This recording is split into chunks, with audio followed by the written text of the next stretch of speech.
I'm David I. I'm here in Scotts Valley, and Anders Olsen is there, and Christine Ellis is online as well. Welcome. And welcome to this lesson 1 of the Getting Started with Windows and Mac Development using C++. I'm building a course book for all of you, and I'm using the course book instead of slides as my notes. This course book will be made available every week. I'll just keep adding to it lesson by lesson, so it'll grow to be a multi-100-page book. And it'll be put up. There's a landing page. I'll give you the URL in just a moment, and we'll send you emails about the landing page. It'll be up next Tuesday with as many lessons, and then I'll just keep telling you, or you keep checking back to the landing page to see for updates to the course book. This is version 0.6. And there's my email address, so anytime you have questions, you need pointers to things about the course or topics surrounding the course, just david@embarcadero.com. And again, each week we're going to cover another part of getting started with Windows and Mac development with C++. This first lesson is about introducing you to Windows and Mac development and making sure you can get your development environment set up. And then we'll go deeper and deeper into Windows and Mac development, connecting to databases, doing high definition and 3D application user interfaces, animation, image effects, building multi-clients, multi-platform, multi-tier applications, scientific visualization, data visualization, all sorts of things that surround building great-looking Windows and Mac applications in C++. I'm not making very many assumptions about what you know. I'm hoping that you know something about development and that you know something about the C++ language. This goal is not to teach you C++, but in the programming lessons section in a couple weeks, we'll be talking about just some of the basics as it relates to using the FireMonkey business application platform for C++. So little bits about how to deal with using components and component-based development in C++. But if you're new to C++, there's lots of tutorials about if statements and switch statements and blocks and other things. Recommended hardware for this course is having a PC that runs Windows. It'd be great if you have Windows 7 64-bit, but you can also have Windows 32-bit. The requirements are pretty loose in that way. If you want to do Macintosh development, it's recommended that you have a Mac or a Mac Mini, or have access to one, or have a friend that has one. You might want to take your C++ Mac app that's generated by our compiler and give it to someone else. If you send it on email to someone and have them try it for you, or maybe have them let you connect from your Windows IDE to a Macintosh through a network and be able to do your debugging and your testing. And then there's other hardware and software requirements listed in our data sheet and in this document for exe2 for C++ Builder as well. Here's the landing page. This is where example programs, short videos, the replays for the lessons if you miss any part of it, and this course book in a PDF format will constantly be updated over time. I'll try to get the lessons done in advance before the courses so you can print them out or have them on and follow along, take notes, whatever. I know that most of you, if not all of you, are working as well, and that you have other work that you have to do. So I'm going to try to keep the homework to a minimum. But I will, at the end of each lesson, give you some things that you should go and explore or try. This course book is taken from lots of different resources that we have available at Embarcadero. There's a quick start guide, our Doc Wiki, which has lots of examples and documentation about doing C++ development for Windows and Macintosh. We have lots of other landing pages, the Rad in Action, our blogs. There's a FireMonkey portal. We have lots of videos for different webinars we've done for C++, sessions from Code Rage 6, and for the Delphi guys, 24 hours of Delphi, those replays. And again, in many cases, we show no lines of code in building applications for Windows and Mac, but when we do, if we have a Delphi thing, it's not too hard to see it in Delphi and see it in C++ and understand the two. Sometimes it's just changing a dot to an arrow, for example. So there's lots of materials, but this course at 11 o'clock each week is all about C++, so we'll spend our time focused on C++. This lesson 1 is about getting you introduced to doing Windows and Mac development using our exe2 product, and also making sure the environment is set up for you to do that. If you already have a paid version of exe2, then you can follow along and skip the whole installation or maybe parts of the installation. If you don't, you can download our trial edition. It's a 30-day trial, and this course goes longer than 30 days, so I hope I'll convince you to upgrade to a paid version of the product in the first 30 days. But if not, for those of you that need extensions to the trial, you can contact me, and I'll connect you with our nice folks in customer sales and service, and we'll give you a key that goes till the to the end of the course, the end of June. FireMonkey is our business application platform for building applications for Windows and Macintosh. Again, this course will talk about Windows and Macintosh development underneath the covers and in your applications. We're going to be using FireMonkey, as well as you have full access to the underlying APIs of Windows and Macintosh. So if you need to do something specific on each platform, you can do it as well. From our landing pages for FireMonkey, we always remind everybody that you can build great looking and highly interactive applications using FireMonkey. We use the GPU wherever possible to offload the CPU, and FireMonkey takes care of it under the covers. You don't have to think about it. Just use the components. Use FireMonkey. Every computer in the last 7 years or so has a GPU. As long as it's Pixel Shader 2.0 or greater, if you're building 3D apps, we'll offload a lot of stuff to the GPU as well. Even the mobile devices, have GPUs these days as well. So we're native code. We build executables. You can build dynamic libraries as well. It's your choice how you want to architect your applications. Again, it's all native code. No managed code, no interpreted code. Where we can, we'll use the GPU. Otherwise, we'll do it in code in the CPU. You can connect to the databases that are out there using our DB Express technology. We also have an ODBC interface on Windows so that if you have another kind of file, or maybe you have some other set of components that talk to other kinds of databases, XML file processing, all of that. So if you've got data, if you've got a service out there, a web service or a software service, something running in a cloud, you can build Windows and Macintosh applications that can talk to it. And again, we use component-based visual design, rapid application development, so you can build projects very quickly. FireMonkey is different than other systems like Silverlight and Adobe Flash and so on. We are native code. We're not a scripting system. We're not a internet platform. We build applications that run on the hardware devices. There are some system requirements. Those are spelled out in our data sheets. So you need a version of Windows for the IDE that's XP Home or Professional and above, either 32-bit or 64-bit. Our IDE is 32-bit. And you also need, if you're going to develop for Macintosh, you'll need at least Snow Leopard or Lion version of OS X to be able to develop and debug your applications from the Windows IDE, and we'll talk about that in a little bit.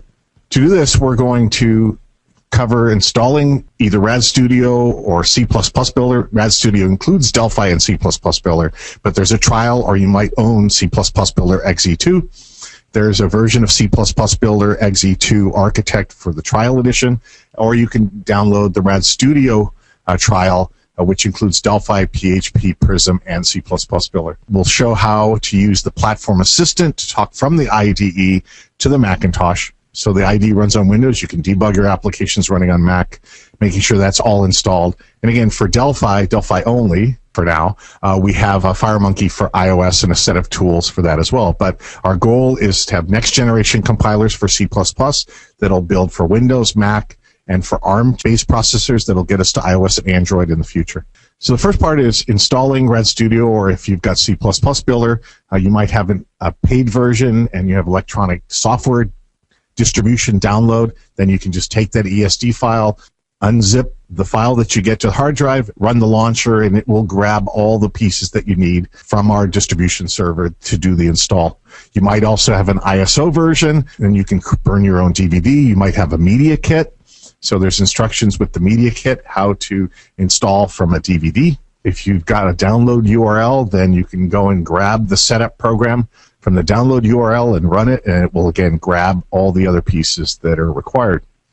For the trial edition, we have 3 trial editions: Delphi XE2 Architect, C++ Builder XE2 Architect, and RAD Studio XE2 Architect, which includes C Builder and Delphi.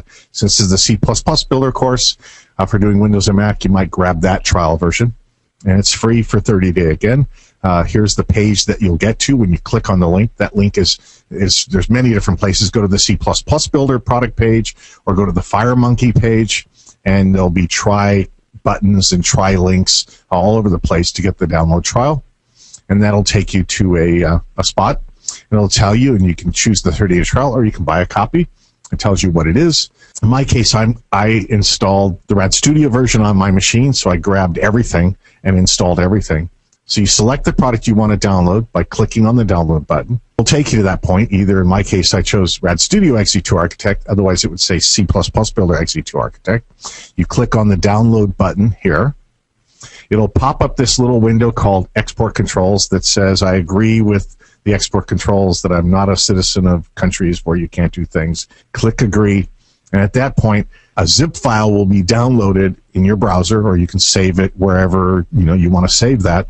You unzip that zip file, and there's a setup program. You run that setup program, and it will grab the rest of the pieces. At the same time as the download is happening, the next step after you click on this Agree button, you'll need to either log in to an existing Developer Network account or create a new one. The reason we need you to do this is so that we can send you the trial key, or to remind you that you have a key. There's a Get My Registered Products link off the Member Services page or Members page as well. So if you're new and you're just getting started, create an account, and we'll send you an email with your trial key. And then the third step is it reminds you what email address that you put in, and it says check your email, and also to make sure that your spam blocker or junk folder, that it didn't happen there.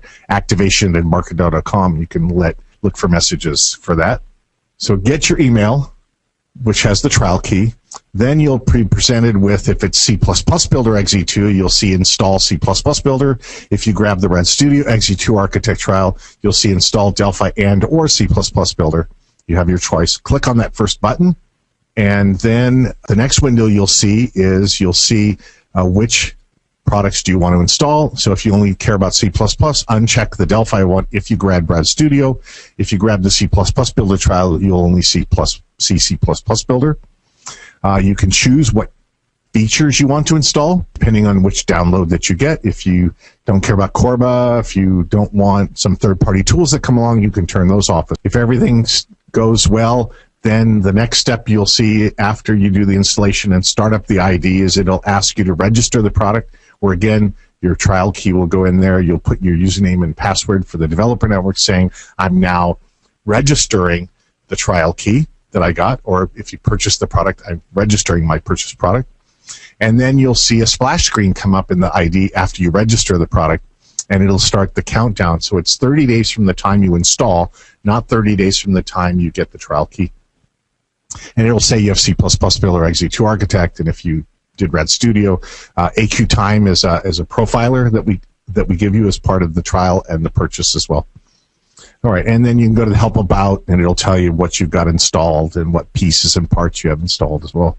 The next step is to just say File New HD Application C++ Builder. So if I go back to my IDE, File New FireMonkey HD C++ Builder application, and it gives us a blank form, and we just hit Run, and it will now compile a Windows version of the C++ Builder application.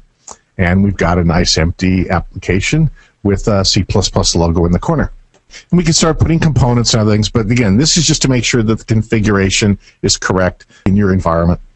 And of course, subsequent lessons will talk about building applications and building user interfaces and connecting to data and so on. So that just makes sure it pops up a window saying C++, it's an empty window, and you're done.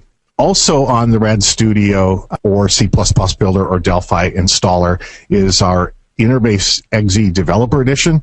So if you want to build SQL database applications, do some testing there, we give you a developer edition of Interbase, and you can install it. It's included in all of our developer tools, the developer edition. And then if you want to deploy your applications, you can buy licenses for the server. Once it's installed, you'll have to register the product. You'll put in the serial number. The installation will give you the serial number for developer edition that you put in, and you can associate that with your username and password so that you can do that. And again, we're going to talk more about doing database application development in Lesson 6. If you're going to do Macintosh development, or if you're going to do Windows development for a remote Windows machine, maybe it's a Amazon EC2 instance of Windows or a Microsoft Windows Azure version of Windows, or maybe it's another server that you've got in your infrastructure for Windows. If you want to be able to deploy and to debug that application on another machine, then you'll need to install what we call our Platform Assistant server.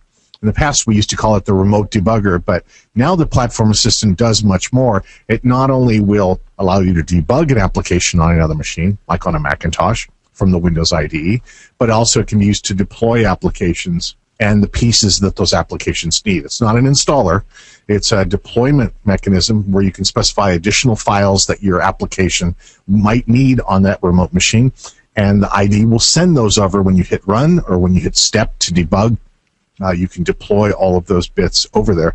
To do that, we give you several platform assistant servers, PA servers we call them, and there's a setup for Windows, and there's a setup for the Macintosh. And those are housed inside of the install. So when you install, if you take the default installs, it'll go into Program Files, Embarcadero, Rad Studio, 9.0. In here, there's a directory called PA Server. And there's two. There's an executable for Windows, so you can take that, run it on a Windows target machine, or run it on your server machine somewhere, on a cloud machine somewhere. There's also a zip file. The zip file contains the installer for Macintosh. So you would copy this zip file over to your Macintosh and install it. So on my Macintosh, I have an alias set for PA Server, and I can double click and start it. So one thing is I could specify a password so that my IDE and my PA server can talk to each other and nobody else can come in and try to do things. If you don't have a password, then hit enter. Now, if it's the first time you've run PA Server on your Macintosh session, it will pop up and ask you for your administrative password so that it can acquire permission to support debugging in the developer interface, tools interface for the Macintosh. In my case, I'd been on the Mac from the previous webinar, so I didn't have to put in my administrative password. So it said that it succeeded getting the permission to support debugging. And now I'm in the Platform Assistant. I can hit H, which will give me help about commands that are available in the Platform Assistant window. For example, I can see what my Scratch directory is. The Scratch directory is where my applications for Macintosh are going to be placed by the Windows ID, sending them to the Platform Assistant, and they get stored as app bundles on my Macintosh. You can actually run them there.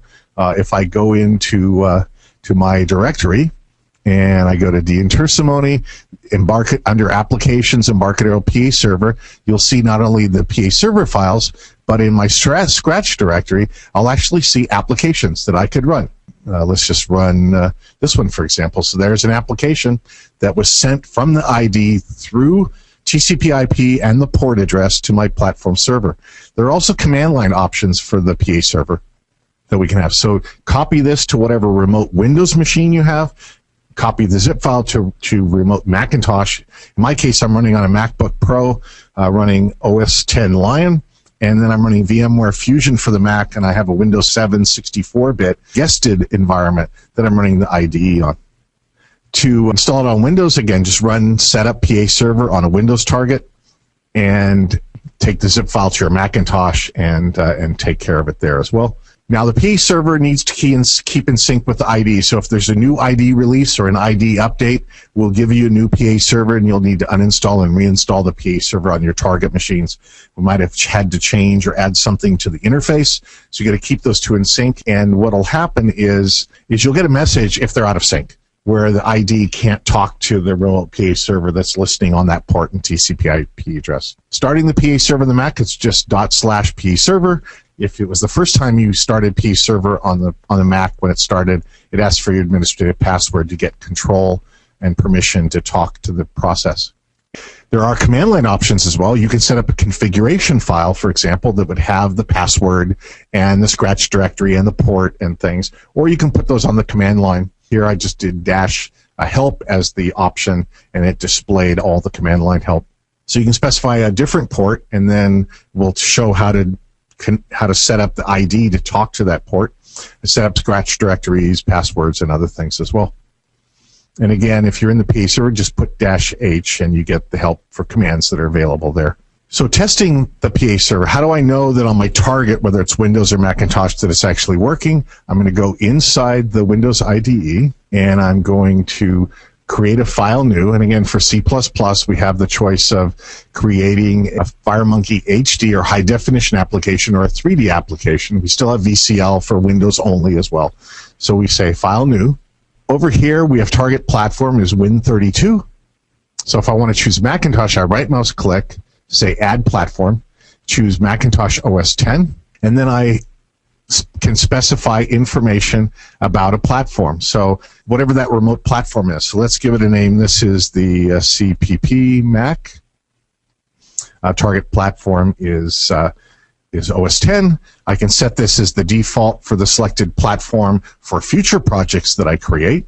I'll give it my host name. My host name is Samwise Gamgee. That's the name of my Macintosh machine. Put a port number in. If I want to enter a password, then we can make sure.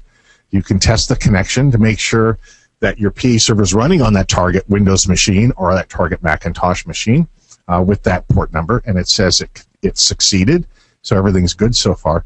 Now for C++, we need to do an additional thing.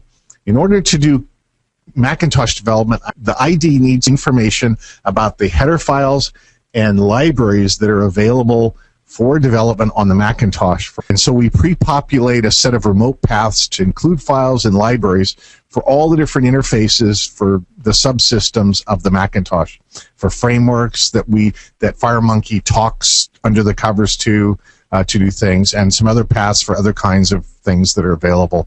You can also click this button and add additional paths. You might have some special purpose libraries that you want to use for Macintosh, and the header files and the lib files, the dynamic libraries are over on the Macintosh, so you can click this add new path item and add any other paths on the remote machine. And what it is it an include path, a library path, a framework path, or some other path.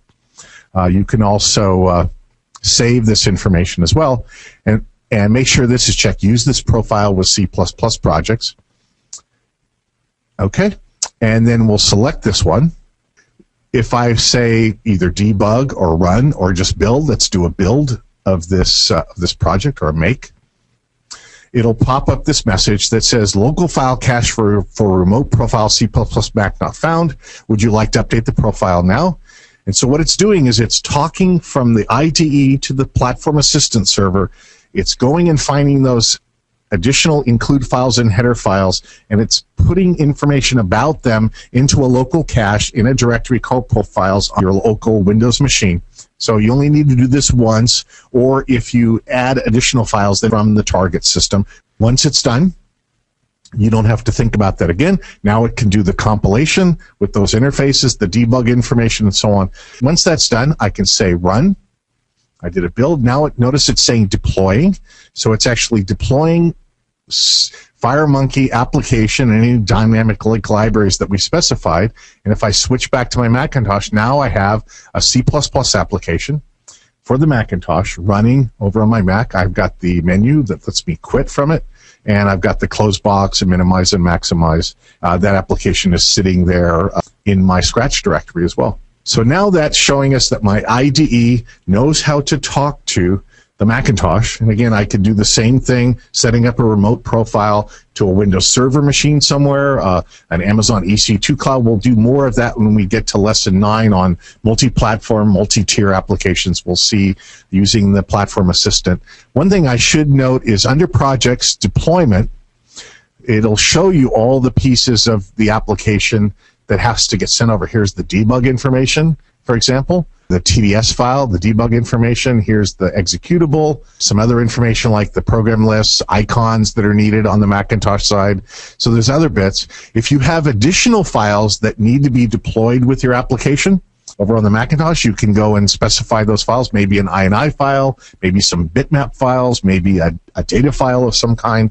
We also have this other icon here, which is we have things called feature files. So if you're using our DB Express drivers in your C++ application, you'll need to deploy, and you want to talk to a database like Interbase, for example, you'll need to deploy for the Macintosh, a Macintosh version of that DB Express driver to talk to Interbase or whatever it is. We have all of those there. If you're using client dataset, you'll need our Midas library, for example, so you could turn those on. And then when you say step or debug or deploy, all those files will be sent from the IDE over to the target machine, whether it's Windows target, PA server, or Macintosh target. We started a new C++ project. We tested our PA server for OS 10 to make sure it's all working, and it did. Here's where I set up, you saw me set up the information. I set up the port. I hit the test connection button. Here's where I gave it the paths to include in lib files. Now, one thing to note for C++, using Macintosh, you need to make sure those include files and library files are over there on the Macintosh side.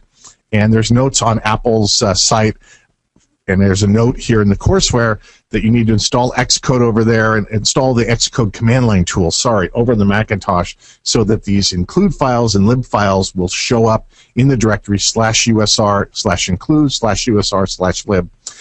And the reason is that with Xcode 4.3, Apple bundles these include and library files in the app bundle, so there's no /developer, there's no /user lib, no /user include files by default over on the Macintosh. But you can go and get those from Apple and download them and install them on the Macintosh so that C++ Builder in our IDE knows how to get to them. So here I have Xcode actually installed, and I've installed the command line tools as well. So you can have any number of remote profiles that you want to generate. You saw that I cached the information on my local machine, and then I ran an application that brought up a C++ window running on Macintosh. And that says everything is okay in my IDE and everything is okay on my Macintosh. There's additional notes. I'm doing one course book for both the Delphi and the C++ course. Delphi has support for iOS as well, using the free Pascal compiler and the FireMonkey application platform. So there's notes in there if you want to start exploring. Again, for C++, we're working on next generation compilers that will generate not only Intel code, but 64-bit code and ARM code. And that'll get us C++ to 64-bit, to Macintosh, to iOS, to Android. So stay tuned for all of that in the coming years as well. So there's some notes in here about setting up your iOS environment using the IDE and then connecting to the Macintosh as well. But I'll skip through that for now.